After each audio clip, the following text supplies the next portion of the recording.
Welcome back to the show. We got a great one lined up. Somebody roll that beautiful intro.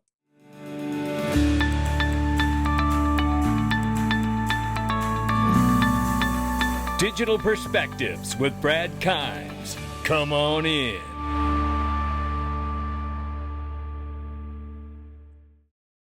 Welcome back to the show. You can follow us on X, YouTube, and digperspectives.com for exclusive content. Right now, $3.5 trillion market cap for crypto. The market's off 4.3. Bitcoin, 107,000 plus. 2,700 plus for Ethereum. It's definitely waking up out here. XRP number 4 spots, $2.25. Now we're off 3.1 in the 24, but we're up 1.6 on the 7-day. Fiat Links is acting a little funny, so we won't look at that right at the moment. But I'll tell you this, you may want to check this out. Now I'm telling you, you go to XRPwealth589.com. XRPwealth589.com. Why? Because you want to start getting the best night's sleep since you've been in crypto. How do you do it? I'll tell you how you do it. First of all, multiple layers of security. You get human customer service, institutional grade custody for free, no hidden spreads, no hidden fees. That's what you get with Caleb and Brown, and that's why I have some of my assets there. You should check it out for yourself. You won't believe the level of attention you get from this company. It is remarkable, and that's why I say you get the best night's sleep since you've been in crypto. Take a look at this really quickly here. Ripple launches a $700 million share buyback at $175 per share. This is rocking, ladies and gentlemen. This is absolutely rocking right here. This is obviously taking the valuation of Ripple, the company, up much higher. Some have said, I think, up to 30 billion or something like that. But nonetheless, Ripple has announced a $700 million tender offer to repurchase shares from shareholders at $175 per share. And investor Jeremy Raper highlighted this development on X, sharing the received from an email from Ripple CEO Brad Garlinghouse regarding the offer. And according to the email, the $175 per share offer represents a 135% premium over Ripple's most recent secondary market pricing on platforms like Hive, where shares last traded around $74 to $75. Now, Raper interpreted this as a strong sign for Ripple's confidence in its growth, and that's exactly how I see it too. So now Raper noted that Ripple possesses $3.7 billion in cash, carries no debt, holds 41 billion XRP on its balance sheet at zero cost currently. This holds a worth approximately 94.6 billion at market value. So obviously you have to wonder when they do decide to go public, right? Many believe public market valuation in the 35 to 50 billion range could be the attainable point because of its crypto reserve assets, reserves, and growing ecosystem. Look, I happen to feel like there's a possibility that if and when Ripple decides to go public, it could end up being the largest IPO in history. I don't think that's anything to scoff at because currently right now, they keep XRP at zero on the balance sheet. And I think they could do just like MicroStrategy and many others do and continue to add that, or for the first time, add the valuation of XRP into the business valuation. And that is going to send things parabolic, I believe, but we'll see what happens. Nonetheless, let's set the stage right here. This is Scott Bessent, not long ago said these remarks. We will take a close look at regulatory impediments to blockchain, stablecoins, and new payment systems. And we will consider reforms to unleash the awesome power of the American capital markets. Americans deserve a financial services industry that works for all Americans, including and especially Main Street. No doubt about it. And he said payment systems, listen right here. Impediments to blockchain, stablecoins, and new payment systems. And new payment systems. Well, that's exactly what we're seeing happen. And this is David Schwartz at the recent Apex in Singapore, which was a great turnout in an event. Let's listen to CoinDesk covering this. I sometimes do feel that way. I mean, I feel like a kind of ownership and a deep connection to what's going on in the XRP Ledger space. And it is just it's actually very emotional for me and very moving to see, what it's turned into.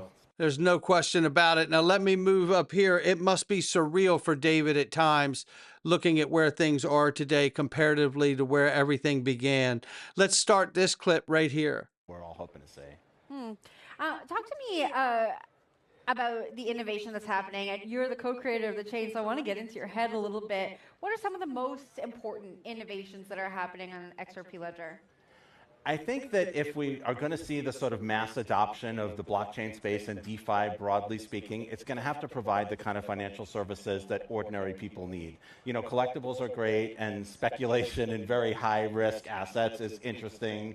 But, you know, if you think about what people need a financial system for, they need things like loans, they need payments, they need sensible investments, you know, retirement funds, all of those kinds of things. And I think the most exciting developments are the ones that are going to build those pieces that we need for the DeFi and blockchain space to really take a bite out of that multi-trillion-dollar TradFi market. What a great comment from David Schwartz right there. Now let's move to here. As you know, Ripple had just put out tokenized treasuries, real commercial utility, on-chain access as Ondo Finance share that OUSG, the tokenized U.S. Treasury bonds on the XRP ledger settled seamlessly with real USD is a milestone for institutions. This is how the tokenization goes mainstream. It really is. And what's key here is that, you know, you're seeing the milestone for institutions who, by the way, have not been using stable coins or tokenized bonds at all. Right? So this is huge because ultimately, what have I been talking about since the inception of this channel is tokenizing the debt and putting it on the XRP ledger. Well, when you tokenize bonds, that's exactly what you're doing. Bonds are a note, right? They're a promise of a debt to be repaid with interest. And that's why I say for clarity here with that announcement, this means that all the so-called hype influencers like myself, DAI, and others were right the entire time about the macro vision that is about putting all the money, all the world's debt on the XRP ledger, and it's happening right now. And I think a new name is in order because hype is a false narrative placed on us by the weak people who are still on the struggle bus. This is going down just as we have discussed for years, and it's amazing to watch it unfold in real time. I'd like to nominate Legends as a new title for all of us, including every one of you in the audience, because you're a legend because you never left. Look at this. Breaking. World's largest XRP reserve. Hello, Singapore. Trident Digital plans to raise $500 million to establish the world's first large-scale corporate XRP reserve. I'm sure it's nothing. Oh, my goodness. Are you kidding me right now? Listen, this is the Shane Ellis theory, and this is what the Shane Ellis theory looks like in real time. The corporates and institutions sucking up the XRP liquidity right before our eyes. That's what I'm seeing. I don't know what you're seeing. I'm just telling you what I'm seeing. And it's all happening while stablecoin legislation is getting very close to being passed now. The update here, the U.S. Senate scheduled 5 procedural votes for Thursday at 12:30 p.m. on the Genius stablecoin bill, including Democratic objections, adoption of the Haggerty amendments, and final cloture vote. The procedural hurdles clear the path for final passage vote early next week. Things are moving at a breakneck pace on Capitol Hill, ladies and gentlemen. And remember, the market infrastructure bills just went through and passed both the Ag Committee and the Financial Services Committee too. So they're getting ready to make a floor vote very soon. Now, you still think stablecoin legislation isn't going to pass? The reminder again, we're watching U.S. Treasuries be tokenized by Ondo Finance in conjunction with Biddle Fund at BlackRock onto the XRP ledger. This isn't going back another way. This is getting ready to change the landscape forever. That's why I'm harping on it. And then this. I've got all the session panels from XRP Las Vegas out on my YouTube channel right now. Go watch. Here is some fire from Chris Giancarlo. Shout out to the Honorable Chris Giancarlo here. Will we get crypto legislation passed this year, Chris? And I was going to say last question, but I do have one more. So on the stablecoin legislation, the crypto tax bill, and the market infrastructure bill, you think we get this done this year? I really do. Wow. I really do. I think we get. Wow. I think we get stablecoin done this year. I think we get stablecoin done this summer. And then, subject to the tax bill, I think all eyes turn to market structure. You know, we've got really great leadership.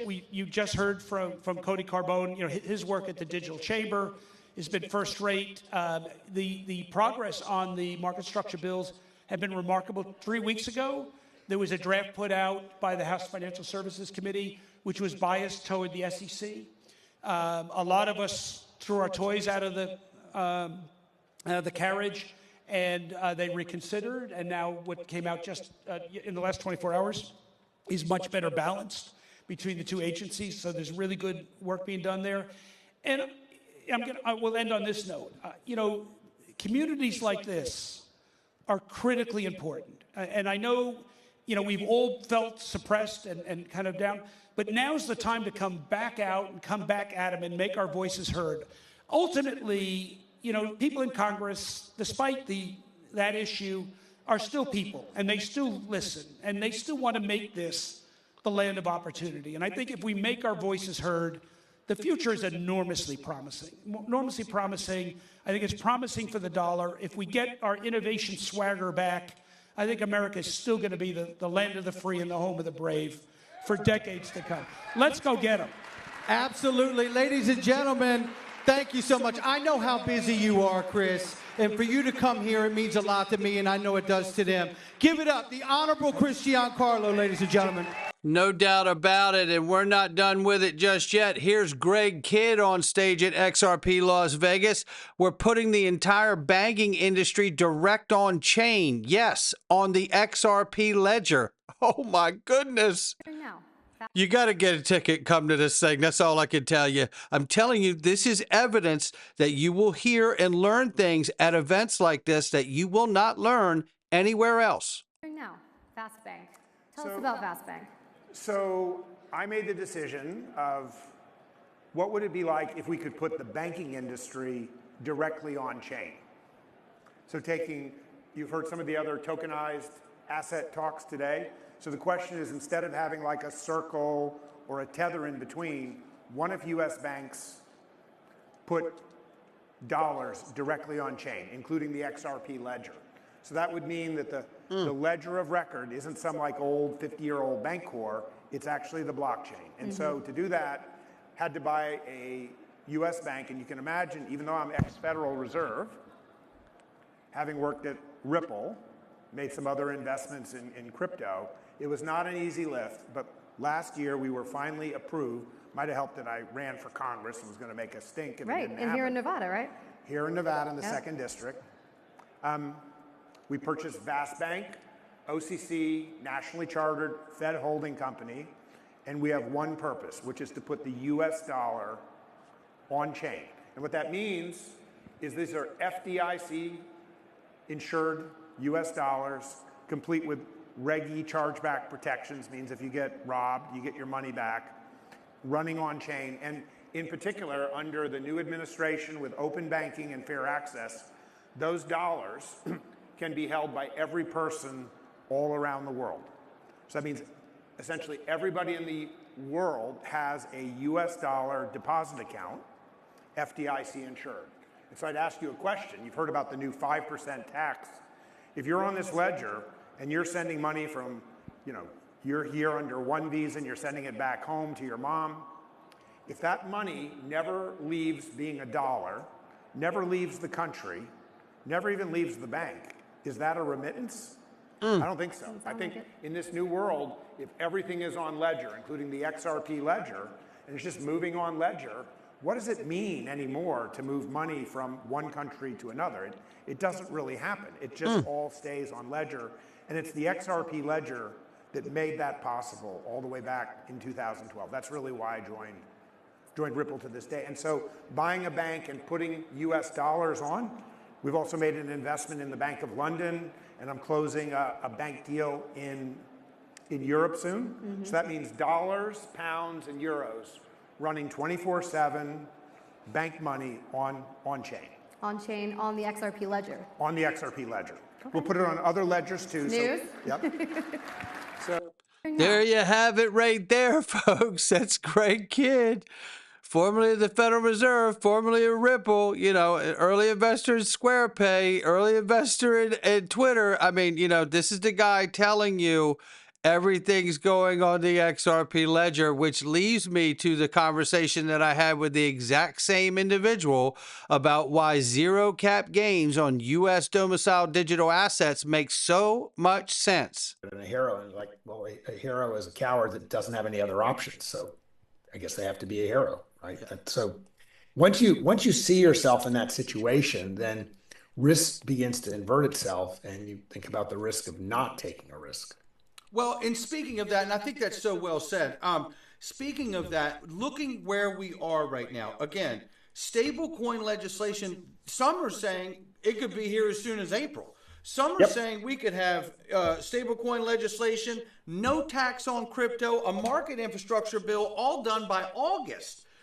I mean, Greg, you know, I just want your thoughts here for a second, because I'm sitting here thinking, if U.S. domiciled assets become no cap gains, which, by the way, as an example, if you're going to be using Solana, ADA, and XRP to make payments, it certainly doesn't make sense to have cap gains on that asset if you want the world to use it in finance, right? But it also does something else in my mind, Greg. It is like the biggest calling card for everyone to come on to those protocols specifically, because they're cap gains free, because you are going to move payments. They are incentivizing the world to understand that these protocols are going to help move the value of the world. Am I seeing this off kilter here? Well, it certainly makes it much more likely that crypto can be used for payments, because without that, I mean, I worked and built the first crypto debit card. The hassle with that was every time you bought a cup of coffee, it was either a capital gain or a capital loss. And you know, it's an accounting nightmare to drink a cup of coffee. And obviously that's not good for the economy. But come on, if it's just an incidental usage, like for payments, I don't think we should be paying capital gains on all that. It's just an accounting nightmare. And it just basically misunderstands what the use of those tokens is for, which is they can be a means of exchange. They're not just there for like a store of value. I completely agree. You know, this is where we are. This is the same guy that just said on stage, you know, at XRP Las Vegas here, we're putting the entire banking industry direct on chain. Yes, on the XRP ledger. Eggrag Crypto says, watch out, red circle or white circle. What's next? $6.70, $13, or $27? Come down here to the diagram. You can see what he's talking about. You got the white circle and the red circles. Then you got the purple circle too, but that's where the bottoms are, right? But nonetheless, look, we could be right here. So if we're here, we're wondering, is this going to be a red or is this going to be a white circle? This cross will be red or white. So that's what we're waiting to find out.